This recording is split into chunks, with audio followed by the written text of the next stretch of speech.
Coup d'État au Gabon. Alassane Ouattara va-t-il demander à la CEAC d'attaquer le Gabon? Première partie.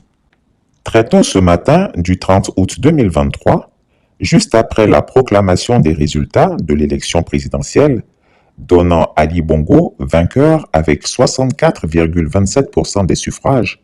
L'armée gabonaise, dans un scénario savamment orchestré, s'est emparée du pouvoir. Tout le monde sait que le Gabon était au bord du gouffre.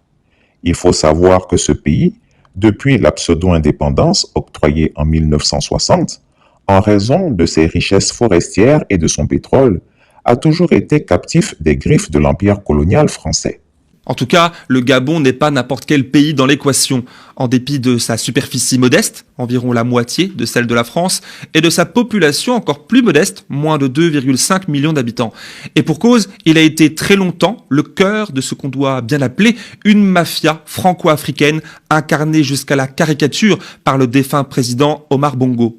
L'histoire d'Omar Bongo, c'est celle d'un chef d'État mis en place par le général de Gaulle, et qui va régner 41 ans sur le Gabon sans jamais perdre une élection.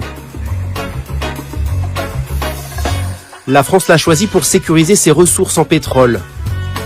Malin, l'homme de paille va aussi largement en tirer profit. La France sans le Gabon est une voiture sans carburant. Le Gabon sans la France, c'est une voiture sans chauffeur. Depuis cette époque, la France s'est toujours réservé le droit d'y désigner les chefs d'État successifs à la place du peuple gabonais.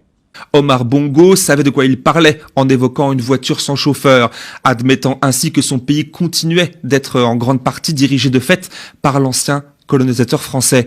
Idem lorsqu'il parlait de voitures sans carburant, du pétrole gabonais peut-être, mais aussi, et sans aucun doute, de la République des mallettes, selon l'expression de son âme damnée, l'avocat Robert Bourgi, intermédiaire dont la besace est lourde de nombreux secrets d'État. Je dis que le président Omar Bongo Ondimba a été généreux avec tous les horizons de la vie politique française, de gauche comme de droite. Mais encore, le président Bongo a financé la campagne électorale de M. Jean-Marie Le Pen en 88. Et le président Bongo m'a dit à moi, Le Pen, il a été content de partir avec l'argent d'un nègre. Déjà, le 27 février 1959, Léon Mba a été nommé par la France à la tête du nouvel État gabonais avec le titre de Premier ministre.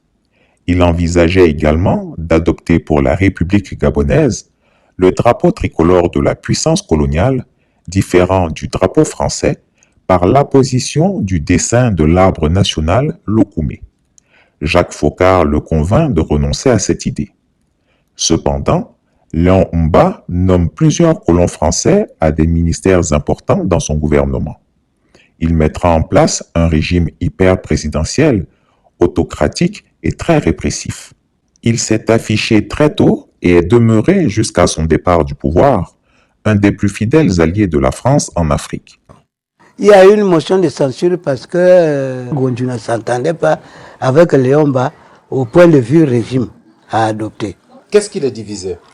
Ce qui les divisait est que le plus grand voulait le régime présidentiel, que lui jugeait le plus fort. Et Gondou lui dit, moi je ne veux pas de ce régime, il faut un régime parlementaire. Autre témoignage, celui de l'un des héritiers de la mémoire de Paul-Marie Ngonjou, premier président de l'Assemblée nationale. Je crois qu'il y a eu une réunion ici à la Montagne Sainte, donc un certain nombre de personnalités se sont retrouvées ici pour la rédaction de la motion. Que le 16 août au soir, je suis allé comme bon nombre des Librevillois qui étaient intéressés par ce problème. Je suis allé donc du côté de l'Assemblée nationale qui se trouvait en face de la présidence et il y avait des haut-parleurs dehors. Nous écoutions tout ce qui se disait à l'intérieur du palais du député. Léon Mba avait ça ces miliciens, ces gendarmes, c'est tout. Bon, il a demandé qu'on nous arrête avec Gondjou et tout. Alors que Jean-Hilaire Obama, qui était aussi dans le coup, on ne l'a pas arrêté. Je me souviens, la veille de l'arrestation de l'oncle Paul, il y a eu réunion ici, là. J'étais là. J'étais au château. Là, cette réunion a duré jusqu'à minuit, 1h du matin par là. Moi, je me souviens qu'il avait reçu Jean-Hilaire Obama. Il avait reçu, puisqu'il a expliqué un peu ce qu'il voulait faire.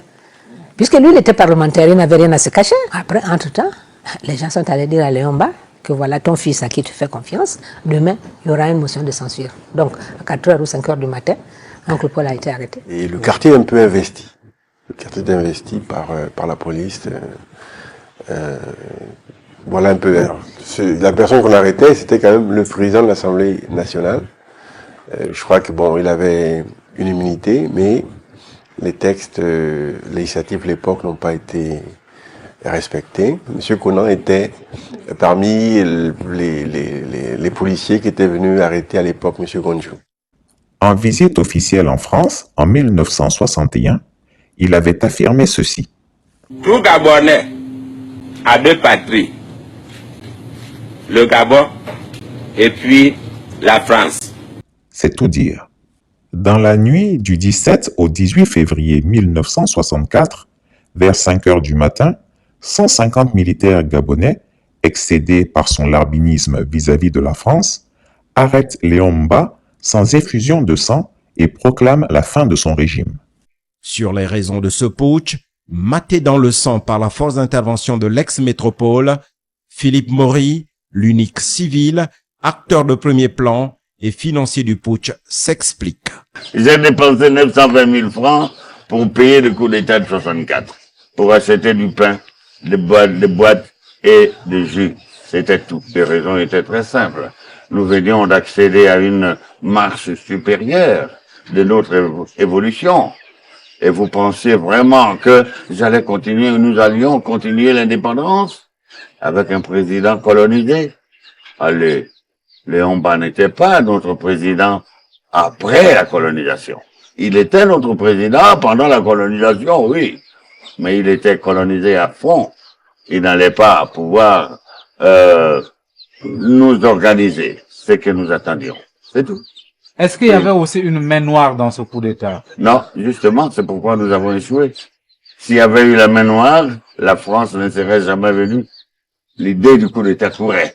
Mais préparer le coup d'État, on n'avait pas le personnel qu'il fallait. Pour le moment, quelques-uns étaient encore à Côte-Quidan, les autres, on les attendait, les autres arrivaient de l'Algérie, de tout ça. Alors, tous ces gens, il n'y avait pas d'armée. Le Gabon n'avait pas d'armée. Avec quoi, 150 connards. Ben oui.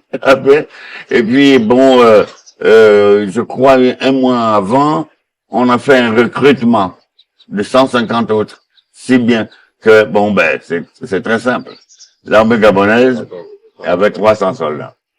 Voilà, tout simplement. Bon, il nous a fallu d'abord convaincre Jean et Solo, parce que c'était lui le commandant de bataillon. C'était lui le patron de l'armée à l'époque. Mais bon, Jean, on a réussi quand même à le convaincre, pour beaucoup de raisons. Donc, on a joué les nationalistes. Et comme la plupart des militaires là, c'est souvent les nationalistes. Quand le coup d'État a eu lieu, c'est à ce moment-là que M. Konan et M. Hollin s'organisent pour faire venir les gendarmes. C'était trop tard. Léon Mba était déjà pris, les gendarmes sont arrivés, et puis ils sont arrivés devant la présidence. On leur a dit, écoutez, voilà le problème, comment il se pose. Vous voulez qu'on se tire dessus? Allez, tout le monde dedans. Et tous les gendarmes ont laissé les blancs là-bas, les blancs sont partis. Un gouvernement de transition civile et militaire est mis en place.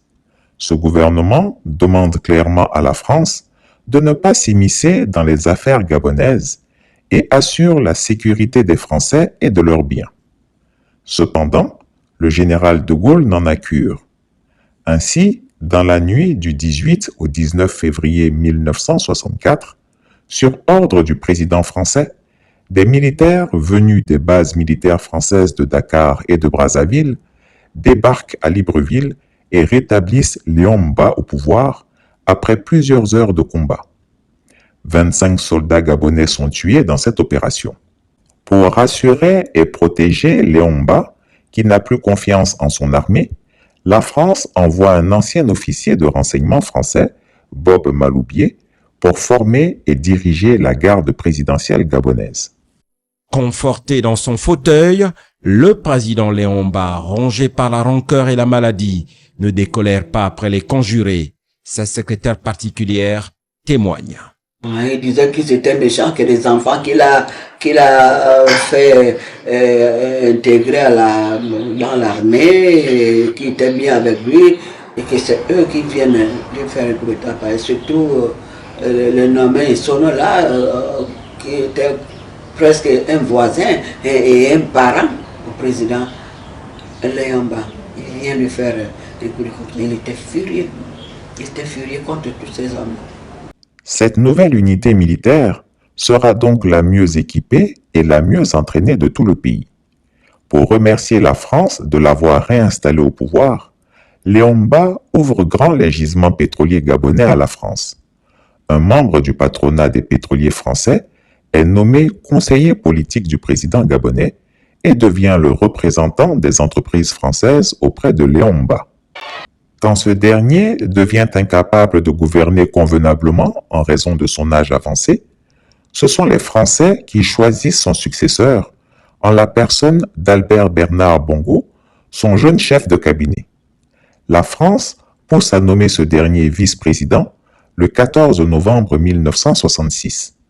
Lorsque Léon Mba malade meurt en 1967, après s'être rendu à l'ambassade du Gabon en France, avec son successeur pour jurer sur la Constitution pour sa réélection, Albert Bernard Bongo lui succède le 28 novembre 1967. La dévolution du pouvoir se fait donc sous les fenêtres de l'Élysée et sous le regard bienveillant de Jacques Faucon.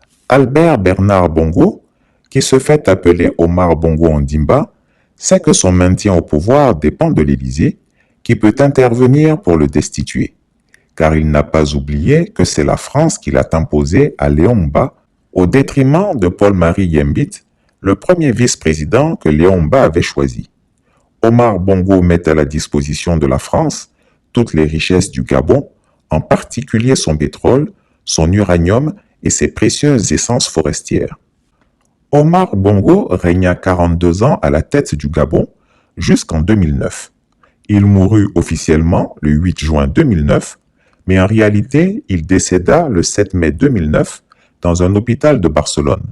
À cause de l'affaire des biens mal acquis, il craignait d'être inculpé par un juge anticorruption trop zélé s'il se rendait à Paris pour se faire soigner. Fin de la première partie. Chris Yapi ne ment pas. Retrouvez Chris Yapi sur ses deux chaînes YouTube, sa chaîne Dailymotion, Instagram et VK.